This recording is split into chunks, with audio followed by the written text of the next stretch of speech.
పండగలే high power ఉల్లాసం high power ఉత్సాహం high power ఆరోగ్యం హై పవర్ ఆనందం గుంటూరు వారి XXL మరియు హై పవర్ హార్స్ దేశవాళీ మినపగుళ్ళు బంధాలు అనుబంధాలు మరింత దృఢంగా మరింత బలంగా. ఎన్నికల హామీ మేరకు విశాఖ స్టీల్ ప్లాంట్ పరిరక్షణకి కూటమి ప్రభుత్వం కట్టుబడి ఉండాలని ట్రేడ్ యూనియన్ నాయకులు M Hanumantha Rao, D Lakshmana Rao, K Kotaiah demand చేశారు. స్టీల్ ప్లాంట్ ప్రైవేటీకరణకు కేంద్ర రాష్ట్ర ప్రభుత్వాలు అనుకూలంగా వ్యవహరిస్తున్నాయని మండిపడ్డారు. దీన్ని వ్యతిరేకిస్తూ ఈ నెల 14వ తేదీన రాష్ట్ర వ్యాప్తంగా అన్ని జిల్లా కేంద్రాల్లో ట్రేడ్ యూనియన్ల ఆధ్వర్యంలో నిరసన ప్రదర్శన నిర్వహిస్తున్నామని చెప్పారు. కార్యక్రమాన్ని విజయవంతం చేయాలని పిలుపునిచ్చారు. మంగళవారం స్థానిక సిపిఎం కార్యాలయంలో ఏర్పాటు చేసిన మీడియా సమావేశంలో యూనియన్ నాయకులు మాట్లాడారు. స్టీల్ ప్లాంట్ లో వేలాది మంది కార్మికులు రిటైర్మెంట్ అవుతున్నా వారి స్థానాల్లో నూతన కార్మికులను ఎందుకు తీసుకోవటం లేదని ప్రశ్నించారు. విశాఖ ఉక్కు ఆంధ్రుల హక్కు అని ఈ విషయంలో రాజీ పడే ప్రసక్తి లేదని తెగేసి చెప్పారు. సమావేశంలో యూనియన్ నాయకులు ఎం రవికుమార్, కె శ్రీనివాసరావు, బి ముత్యాలరావు, అంజుబాబు, బుజ్జి తదితరులు పాల్గొన్నారు. 14వ తారీఖున రాష్ట్ర వ్యాప్తంగా విశాఖ స్టీల్ ప్లాంట్ ప్రైవేటీకరణకు వ్యతిరేకంగా నిరసన తెలియజేస్తూ ఉన్నాం. అయితే ఎన్డీఏ ప్రభుత్వం కూటమి ప్రభుత్వం ఎలక్షన్ ముందు ఎలక్షన్ హామీలో భాగంగా విశాఖ స్టీల్ ప్లాంట్ని పరిరక్షిస్తాము, విశాఖ స్టీల్ ప్లాంట్ ప్రైవేటీకరణ కాకుండా కాపాడుతాము అని చెప్పేసి ఆ రోజు హామీ ఇచ్చి ఇప్పటికీ సుమారు 9 నెలలు అయినా కూడా కేంద్ర ప్రభుత్వం రాష్ట్ర ప్రభుత్వం కలిపి ఈ రాష్ట్ర ప్రజలని అక్కడ ఉద్యోగ సంఘాలని మరోసారి మోసం చేయడం క్లియర్గా అర్థమవుతూ ఉంది. విశాఖ స్టీల్ ప్లాంట్ పోరాటం సుమారు 1600 రోజులు గడుస్తున్నా కూడా కంటి తుడుపుగా గత బడ్జెట్లో 11,440 రూపాయలు 440 కోట్లు కేటాయించారు. కానీ విశాఖ స్టీల్ ప్లాంటు 39,000 కోట్ల నష్టాల్లో ఉంది. కానీ చాలకుండా ప్రకటించారు ఆ రోజు.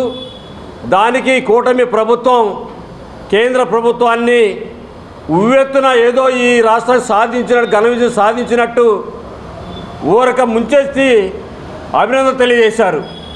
కానీ గత నెలలో కాంట్రాక్ట్ కార్మికులు సుమారు 13,000 మంది ఉంటే అక్కడ ఒప్పందం సుమారు 4 దశల్లో మొత్తాన్ని తీసేయడం రంగం సిద్ధం చేసి గత నెలలో 900 మంది కాంట్రాక్ట్ కార్మికుల్ని తీసేశారు. ఇవాళ విశాఖ స్టీల్ ప్లాంట్ పరిరక్షణ సమితి ఆధ్వర్యంలో అక్కడ పోరాటం మళ్ళీ మొదలుపెట్టారు. కాంట్రాక్ట్ కార్మికులు కూడా రెగ్యులర్ ఉద్యోగులకి గత 2 నెలల క్రితం వీఆర్ఎస్ కింద 1250 కోట్ల రూపాయలు ప్రకటించి ఒక పక్క వాళ్ళు కూడా తీసేస్తూ ఉన్నారు. అంటే దీని అర్థం కూటమి ప్రభుత్వం ఎలక్షన్ హామీలో ఇచ్చిన మాట నిలబెట్టుకున్నారా లేదా? జాతీయ ట్రేడులన్నీ కలిపి ఏదైతే కూటమి ప్రభుత్వం హామీ ఇచ్చిందో హామీ నిలబెట్టుకోవాలని చెప్పేసి డిమాండ్ చేస్తూ ఉన్నాం. ఇది క్లియర్గా అర్థమవుతూ ఉంది. ప్రైవేటీకరణ దిశగా కేంద్ర రాష్ట్ర ప్రభుత్వాలు పయనిస్తూ ఉన్నాయి. అది సరైనది కాదు. దానికోసం ఎంతోమంది త్యాగాలు చేసి 32 మంది విద్యార్థులు బలిదానాలు చేసి 51 మంది శాసనసభ్యులు పార్లమెంటు సభ్యులు అందరూ రాజీనామా చేసి ఆ రోజు విశాఖ ఉక్కు ఆంధ్ర హక్కును సాధించుకున్న స్టీల్ ప్లాంట్ని ఇవాళ నాటకమైనప్పుడు కూటమి ప్రభుత్వం విశాఖ ఉక్కును పరిరక్షించాలంటే మేము అధికారంలోకి రావాలని చెప్పేసి పెద్ద ఎత్తున హామీ ఇచ్చారు. ప్రజలు రాష్ట్రంలో ఎక్కడా లేనటువంటి మెజారిటీ ఈరోజు టీడీపీ రాష్ట్ర అధ్యక్షుడిగా ఉన్నటువంటి ప్రాంతం విశాఖ ఉక్కు ఉన్నటువంటి ప్రాంతానికి భారీ మెజారిటీ ఇచ్చారు. కానీ ఆచరణలో ఈరోజు విశాఖ ఉక్కు కార్మికులు పెద్ద ఎత్తున మరోసారి రాష్ట్ర వ్యాప్తంగా ఆందోళన కూడా పూనుకోవాల్సిన పరిస్థితి కూడా ఈ కూటమి ప్రభుత్వమే కల్పించిందని చెప్పేసి సిఐటియు అదేవిధంగా అన్ని ట్రేడ్ యూనియన్లుగా భావిస్తూ ఉన్నాం. ఈరోజు ఏదైతే విశాఖ ఉక్కు పరిశ్రమలో గత 4 ఏళ్ల కాలంలో 5,000 మంది పర్మనెంట్ ఉద్యోగులు ఉద్యోగ విరమణ చేశారు. రేపు మార్చి నాటికి 1,500 మంది మరోసారి రిటైర్డ్ కాబోతూ ఉన్నారు. కాబట్టి వీళ్ళందరి స్థానంలో ఒక్కటంటే ఒక్క పోస్టు భర్తీ చేయనటువంటి పరిస్థితి ఉంది. అదేవిధంగా కాంట్రాక్ట్ కార్మికులు ఉన్నటువంటి వాళ్ళకి 5 నెలల నుంచి వేతనాలు ఇవ్వక ఈరోజు ఉత్పత్తిని కూడా పూర్తి స్థాయిలో ఆపేస్తూ ఉన్నటువంటి పరిస్థితి మనం చూస్తూ ఉన్నాం. అంటే ప్రభుత్వ ఉద్దేశం పొమ్మనకుండా పగబెట్టేటటువంటి ప్రయత్నం చేస్తూ ఉంది. దీన్ని తీవ్రంగా వ్యతిరేకిస్తూ ఉన్నాం. ఏదైతే ప్రభుత్వం కొన్ని ప్రత్యేకమైనటువంటి నిధులు ఇచ్చామని చెప్పి చెప్తా ఉన్నారు, ఆ నిధులన్నీ దేనికి ఖర్చు పెట్టారని మేము ప్రశ్నిస్తున్నాం. ఈరోజు ఆ నిధులు విఆర్ఎస్ కోసం ప్రకటించడం కోసం కేటాయిస్తున్నారు తప్ప సొంత గనులు కేటాయించడం కోసం ప్రయత్నం చేయట్లేదు.